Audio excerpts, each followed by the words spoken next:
مشاهدينا في كل مكان، احنا معاكم النهارده هنستكمل حوارنا مع سعادة السفير سوشيل كومار لامسال، سفير دولة نيبال لدى جمهورية مصر العربية. هنتحدث اليوم عن العلاقات الدبلوماسية والتجارية والاقتصادية ما بين الدولتين، بالإضافة طبعا لأبرز الأماكن السياحية لسعادة السفير قام بزيارتها، وأيضا عن أبرز الاستثمارات المستقبلية بين الدولتين. لو عايزين تعرفوا أكتر تابعونا وهذا اللقاء الخاص.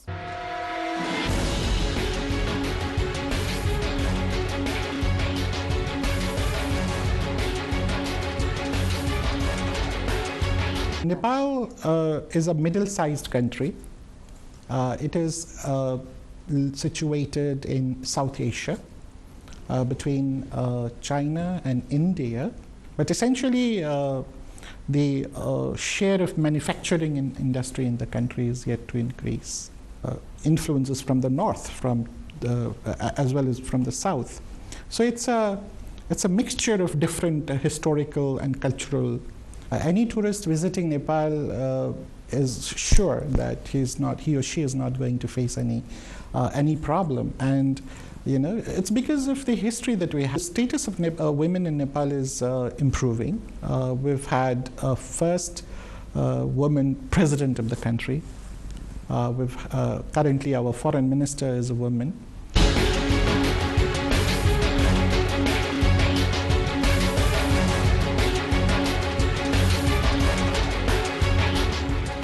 مشاهدينا في كل مكان، احنا معاكم النهارده بنستكمل حوارنا مع سعادة السفير سوشيل كومار لامسال، سفير دولة النيبال لدى جمهورية مصر العربية. Your Excellency, thank you for the second time to have us. Thank you. Thank you for having me. Your Excellency, in this episode we would like to talk more about the relation between Egypt and Nepal.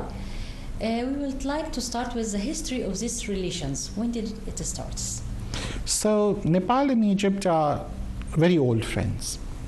We established diplomatic relations in 1957. And actually, Egypt was the 10th country with which Nepal established diplomatic relations, which means Egypt was very important for Nepal's external relations. Egypt is the first country in the Middle East with which we established relations. And the Egyptian embassy in Kathmandu is the only African embassy that we have in Nepal. And this embassy, the embassy of Nepal in Cairo, used to be the only embassy in Africa for a very long period of time. We now have other embassy here, other missions in Africa, but then for a very long time, the embassy in Egypt was the only embassy in Africa. We had others in the Middle East. So what is the kind of relations that we have? The relations that we enjoy, our two countries enjoy, is a relationship based on trust, understanding, and cooperation. Both Nepal and Egypt are leaders of the non-aligned movement, started by the Egyptian president and other leaders during the time of Abdel Gamal Nasser. We had a robust participation in the COP27, the climate summit held in Sharm el-Sheikh. Nepal and Egypt have common positions and stands in many international issues. Issues relating to the rights of developing countries, on peace and security, on climate change, on development issues, and so on. Both Nepal and Egypt are very active and important partners in development. And we're also important contributors to the peacekeeping forces, the UN peacekeeping missions. And our leaders have given a directive to enhancing our relations from time to time through bilateral visits and through meetings at different occasions. Recently, the President of Nepal and the Prime Minister of Nepal congratulated the leaders of Egypt, President El-Sisi and Prime Minister Madbouli, on the National Day of Egypt. So there have been high-level contacts and communication between the two countries, and the objective of our relations is to enhance mutual cooperation Egypt has been supporting Nepal's endeavors at economic development through different means. Egypt is providing us scholarships in medicine and in agriculture. We would like you, Excellency, to talk in details about some of those cooperations. Please let's us start with cultural cooperation. We know that Nepal's embassy held a competition for all the Egyptian arts, and yes, it has lots of things like this in the field of culture, exactly. So yes, can you tell us more about it? Sure, of course. So in the last 2 years, we've held different kinds of events in Egypt. We held a competition among Egyptian school children about Nepal. There were more than 300 students from different schools in and around Cairo who participated in the competition. And they drew pictures about Nepal, about their understanding of Nepal, about the cultural, the natural and social aspects, and we also presented them with prizes and appreciation and so on. So you tried to make the children yes. go and search about yes, we did the that. country and the people, we did. And then they reflect what they knew, their knowledge in pictures. In pictures. Yeah, that's a great idea. So the idea was to inculcate greater knowledge about Nepal and Nepali culture among the Egyptian student community, so that when they grow up, they will have a better appreciation and understanding of our people-to-people relations. They will better understand and appreciate each other's cultures and lifestyles. Recently, we also held a cartoon competition. Not a competition, I would say it's an exhibition about major Nepali personalities. So cartoonists from Egypt, they went and searched about Nepali faces. For example, Gautam Buddha and Prithvinaran Shah and others. And they painted pictures, they created works of art, they created cartoons, and we had an exhibition of those personalities at the embassy here. It was also for all the Egyptian or for just art qualities? Especially for caricature artists. Okay. So they did that. And last year we also held an event inviting summiteers of Mount Everest at the Osana Wellness Club in Maedi. They talked about their experience in Nepal, about Nepal's natural heritage and attractions. Omar Samra, the first Egyptian the first Egyptian to climb Mount Everest, as well as Manal Rostre, the first Egyptian woman to climb Mount Everest, and Sharif Al-Abd, he's another Egyptian to climb Mount Everest. All of them have participated in these events that we've held and talked about their experience about Nepal and the cultural. And when we talk about the relation between Egypt and Nepal, we'd like to know more about the trading sector. How much is the volume of trading in between Egypt and Nepal, and in what field exactly, in what sector of trading? I'd just like to highlight that trade between Nepal and Egypt is improving and increasing. Right now, at the moment, it's not very substantial, honestly. So we import basically fruit and component parts of medicine and drugs from Egypt, and chemical reagents. And from Nepal, handicrafts and carpets and things like that come to Egypt. But the volume so far is not that big. And however, there is a potential of enhancing bilateral trade.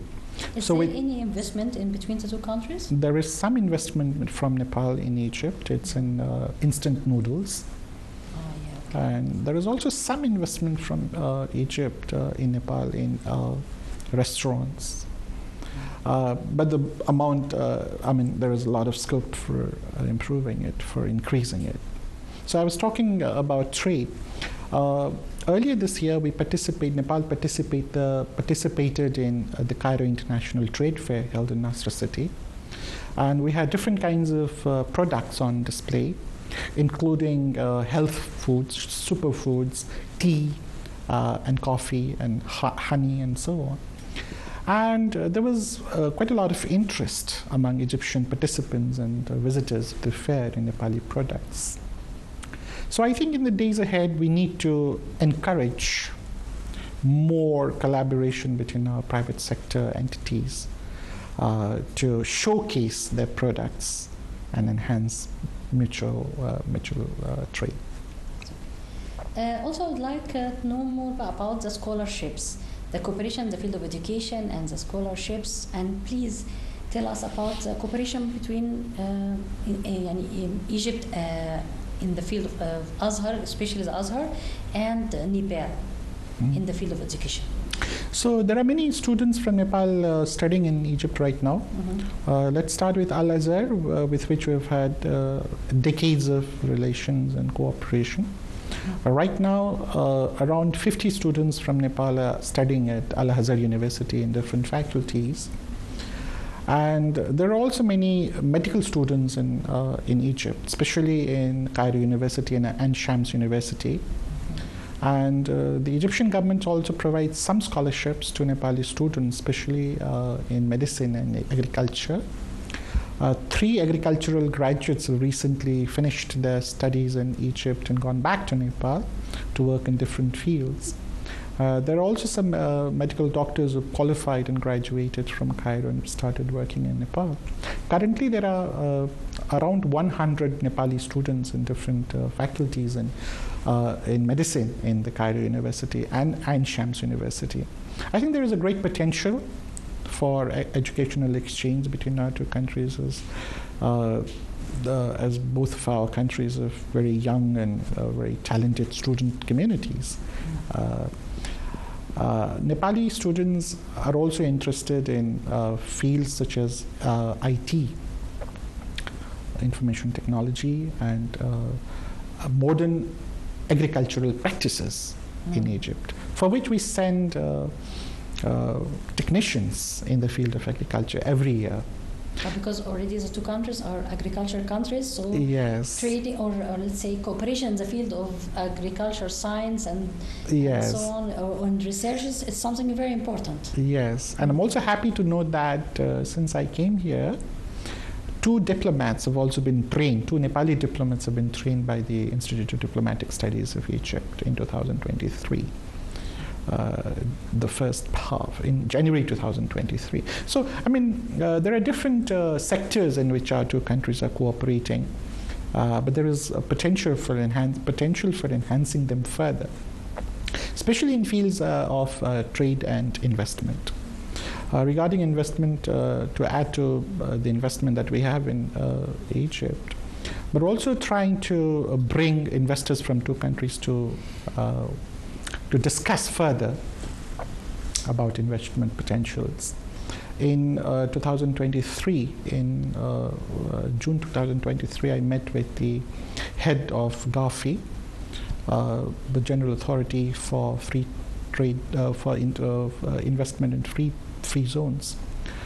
And this year, in April, we had a virtual meeting between GAFI officials and the Investment Board of Nepal, in which the two agencies discussed ways and means of enhancing cooperation and enhancing investment between the two countries. I think in the days ahead there is great potential for improving our trade and investment relations further by bringing our private sector entities together. And it would be also in the sector of food production, or maybe another sectors? It could be food production, it could be tourism, it could be hydroelectricity in Nepal, it could be IT, as I mentioned.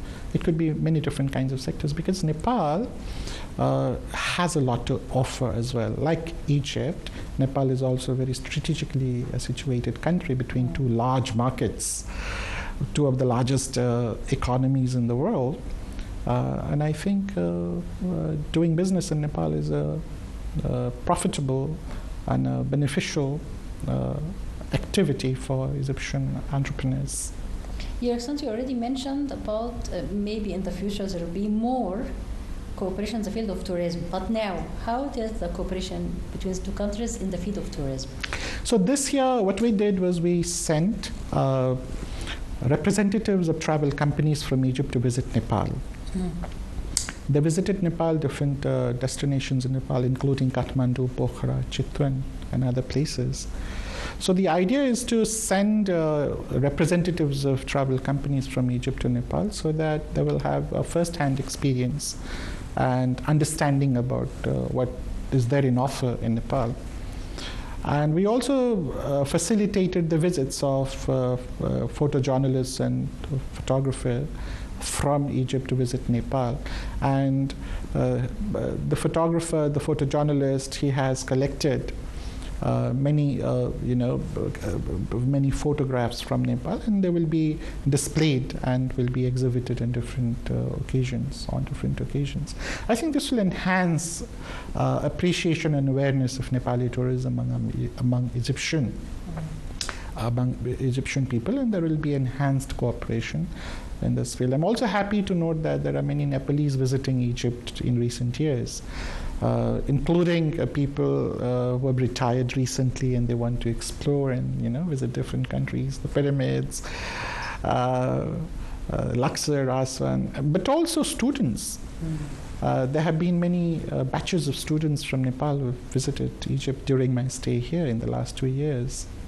They've come and seen, and they've been impressed with everything that Egypt has to offer. So in a nutshell, I'd like to emphasize that there is a great potential for mutual exchange, both sides. Nepal has Himalayas, nature, adventure sports, cultural heritage and history, and so many different things to offer. Whereas Egypt, on the other hand, has similar things: ancient history, ancient heritage, monuments, beaches, sun, sea, and sand, right? The sun and the sand, something. Yeah, so I think that it's a mutually complementary and mutually beneficial exchange that we're talking about.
Excellency, I hear there is cooperation maybe in the field of electricity and energy between the two countries, or there is something we are aiming to have.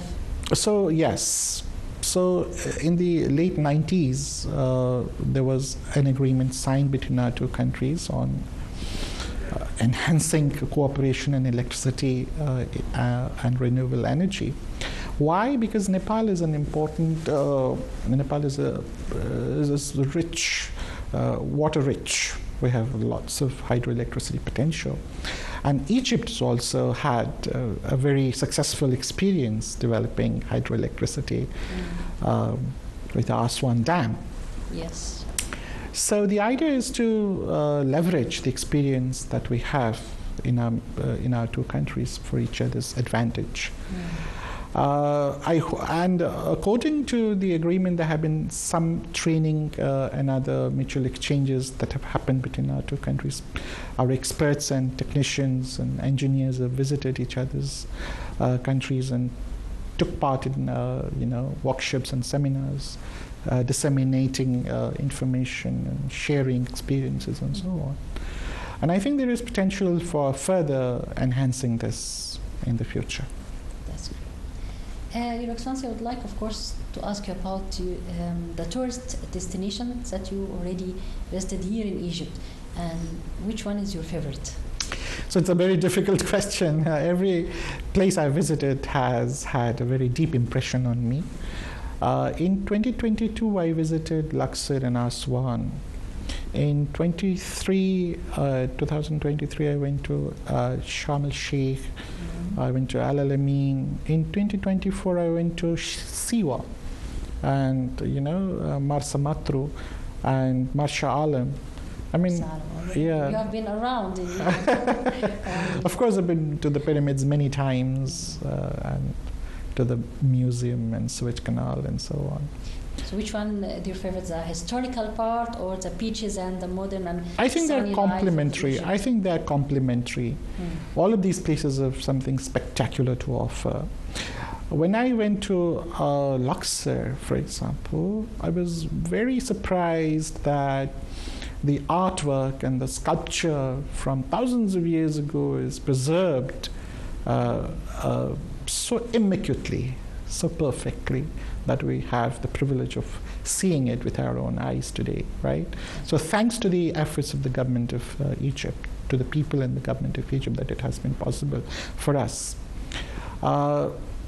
Siwa, I went to Siwa this year, and it's a different world altogether. The extreme calmness, the quiet, and the peace that you find in Siwa it's unspeakably, it's unimaginable.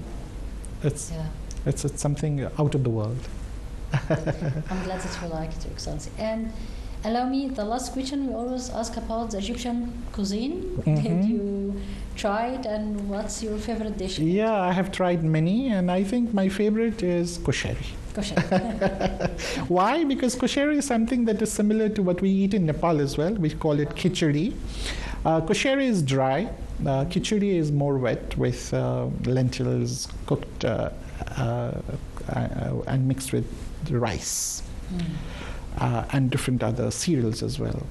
But kosheri, I mean, it's delicious, and I really love it. Your Excellency, thank you so much for having us, and please thank you for all the information that you shared with us about Nepal and the relation between Nepal and Egypt. Thank you so much for it. Thank you so much, Sarah, for this opportunity to share information, and not just information, but also ideas about how to further enhance relations between Nepal and Egypt. Nepal and Egypt are both civilizational states with ancient history, a remarkable culture that flows down even to modernity from thousands of years ago. There's so much in common between our two countries that people need to be more aware of. And I think these kinds of programs, the kinds of interface that we have with the people of Egypt, I think it's going to give an opportunity for us to better appreciate and understand the things that bind us together even more closely. Yes. Thank you. Thank you. Thank you. مشاهدينا في كل مكان، وبكده انتهى لقائنا مع سعادة السفير سوشيل كومار لامسال، وهو سفير دولة نيبال لدى جمهورية مصر العربية. بتمنى ان اللقاء يكون مثمر بالنسبه لكم، ان احنا تحدثنا فيه عن العلاقات ما بين الدولتين، وايضا تحدثنا عن الاستثمارات واوجه التعاون ما بينهم. اشوفكم على خير ان شاء الله في لقاء اخر، والى اللقاء.